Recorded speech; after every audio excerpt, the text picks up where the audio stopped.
से की गई थी। इसके प्रमुख नेता महादेव रनाड़े थे। प्रार्थना समाज में जो है श्री रनाड़े कांग्रेस के संस्थापक सदस्य भी थे। नेक्स्ट हम बात करते हैं पर्सनल अटेम्प्ट्स। व्यक्तिगत जो प्रयास किए गए हैं, सबसे पहले जो आते हैं सर सैयद अहमद खां। 19वीं सदी में मुस्लिम समाज में सुधार हेतु उत्तर प्रदेश के अलीगढ़ के निवासी सैयद अहमद खां के प्रत्ययन विशेष उल्लेखनीय रहे हैं। उन्होंने मुस्लिम समाज की कुरीतियों को दूर करने का प्रयास किया। उनका यह आंदोलन अलीगढ़ आंदोलन के नाम से जाना जाता था। उन्होंने पाश्चात्य सभ्यता को अपनाकर मुस्लिम समाज को उन्नत बनाने पर बल दिया। 1875 ईस्वी में उन्होंने अलीगढ़ में मोहम्मद एंगल ओरिएंटेड कॉलेज की स्थापना की, जो आगे चलकर 1890 में अलीगढ़ विश्वविद्यालय बन गया। नेक्स्ट हम बात करते हैं महादेव गोविंद रनाड़े। 19वीं टू 21st सेंचुरी में अगर हम बात करें तो सबसे ज़्यादा इन्हीं का नाम बार बार आया है।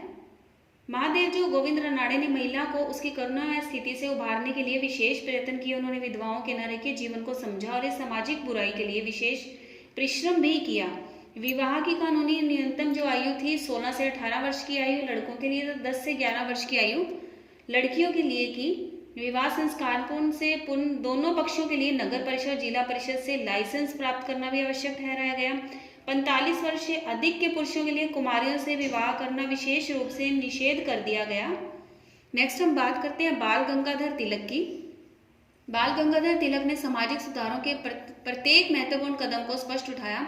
16 वर्ष की उम्र के पूर्ण बालिकाओं का विवाह ना हो, 20 वर्ष की न्यूनतम आयु विवाह हेतु लड़के और लड़की हो, 40 वर्ष की आयु के पश्चात कोई पुरुष विवाह न करे, यदि कोई पुनः विवाह करे तो केवल विधवा से करे, दहेज प्रथा समाप्त हो। नेक्स्ट हम बात करते हैं ईश्वरचंद विद्यासागर की, जो कि महिला कल्याण के प्रबल समर्थक रहे हैं। उन्होंने सती प्रथा, बहुविवाह आदि का विरोध किया और विधवाओं की दयनीय स्थिति को सुधारने का पक्ष लेते हुए विधवा विवाह का समर्थन किया। उन्होंने अपने पुत्र का विवाह जो है विधवा से करके समाज के सामने आदर्श प्रस्तुत किया। अक्टूबर 1855 में उन्होंने विधवा विवाह को मान्यता दिलाने के लिए सरकार के समक्ष एक प्रतिवेदन प्रस्तुत किया। 26 जुलाई 1856 को हिंदू विडोज मैरिज एक्ट जो है पारित हुआ, जिसके अनुसार विधवा विवाह को कानून सम्मत बना दिया गया। नेक्स्ट हम बात करते हैं रमाबाई की।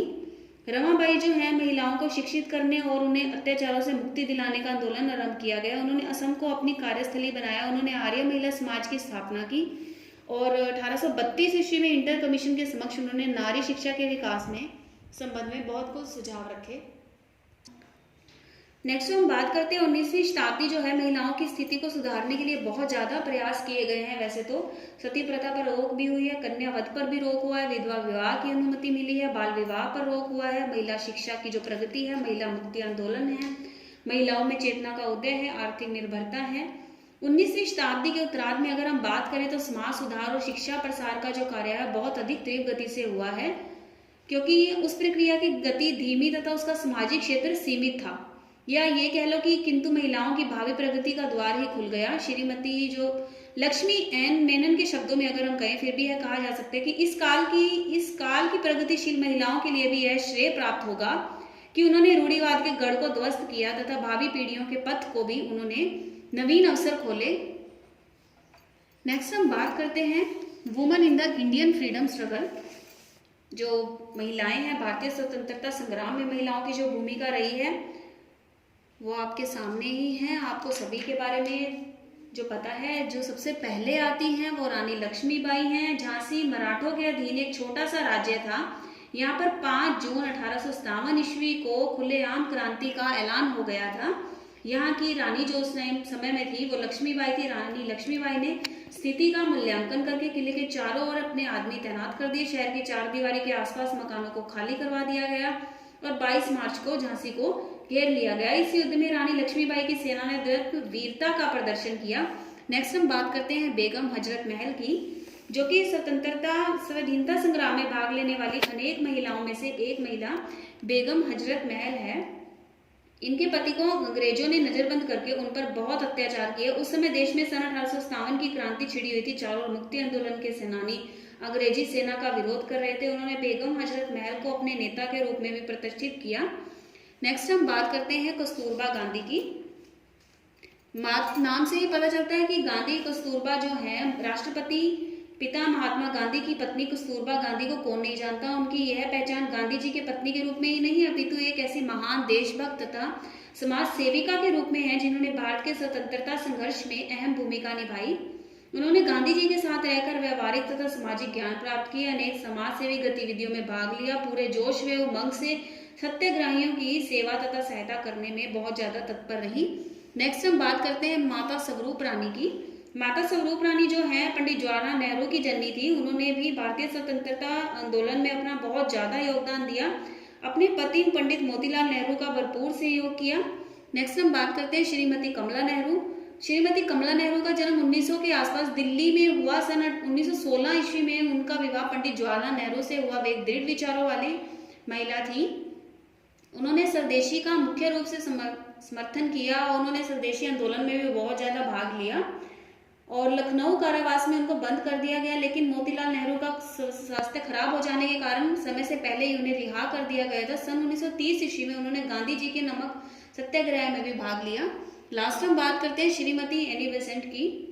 ये महिला जो थी अनेक ऐसी विदेशी महिला है जिसके हमारे स्वतंत्रता आंदोलन में महत्वपूर्ण योगदान दिया। जैसा कि नाम ही है, श्रीमती एनी बेसेंट एक आयरिश महिला थी जिसका जन्म 1874 ईस्वी में आयरलैंड के गरीब परिवार में हुआ। विवाह के बाद इनका अपने पति से बहुत ज्यादा मनमुटाव हो गया था, जिसके संबंधों में इनका विच्छेद हो गया और ये थियोसॉफिकल सोसाइटी की सदस्य ग्रहण कर ली। उन्होंने अपने भाषणों तथा लेखों द्वारा सोसाइटी के सिद्धांतों और उद्देश्यों का बहुत प्रचार किया। इस प्रकार सभी धर्मों की उन्होंने पुस्तकें भी पढ़ी और गहन विचार किया। समाज सुधारकों का अगर हम नाम लें तो सबसे पहले ईश्वर चंद्र विद्यासागर जो हैं, इन्होंने राजा राममोहन राय शुरू किए गए स्त्री संबंधी कार्यों में बहुत ज़्यादा आगे बढ़ाया। शिक्षा के क्षेत्र में विद्यासागर जो हैं बहुत ज़्यादा तेज थे। कलकत्ता विश्वविद्यालय की प्रथम स्त्री स्नातनिका चंद्रमुखी जो है छात्र विधवा विवाह के समर्थन में दिए गए आवेदन पत्र पर 21,000 जो है इन्होंने सिग्नेचर करवाए। नेक्स्ट जो हम बात करते हैं स्वामी विवेकानंद की। स्वामी विवेकानंद का भी बहुत स्थान विशिष्ट रहा है। एक समय तो ऐसा आया कि वह नास्तिक हो गए थे। इस अद्वितीय प्रतिभाशाली वेदांती ने समाज सुधार व स्त्री बल उत्थान के प्रति तनिक भी उदासीनता नहीं बरती, क्योंकि जो स्वामी विवेकानंद के योगदान का मूल्यांकन करते समय हास्य ध्यान विवेकानंद राष्ट्र को ही नहीं विश्व के उत्थान में शिक्षित भारतीय नारी अपना निश्चित योगदान दे सकेगी, ऐसी उनकी दृढ़ मान्यता। श्रीमती एनी बेसेंट जो हैं भारतीय नारी की स्थिति सुधारने में थियोसॉफिकल विचारधारा की अगर हम बात करें तो उनका योगदान बहुत ज़्यादा रहा है। 19वीं शताब्दी के सुधार तथा कार्यकर्ता पुरुष थे, परंतु प्रथम स्त्री सुधारक के रूप में हम इन्हीं का नाम जो लेंगे वो बहुत ज़्यादा रूप में लेंगे। नेक्स्ट हम बात करते हैं महादेव गोविंद रानड़े की। उन्होंने कार्यों की समीक्षा करने से यह स्पष्ट होता है कि समाज सुधारक तथा स्त्रियों की प्रगति के क्षेत्र में उनका जो योगदान है अद्वितीय है। समाज सुधार आंदोलन में उनकी दृढ़ मान्यता थी।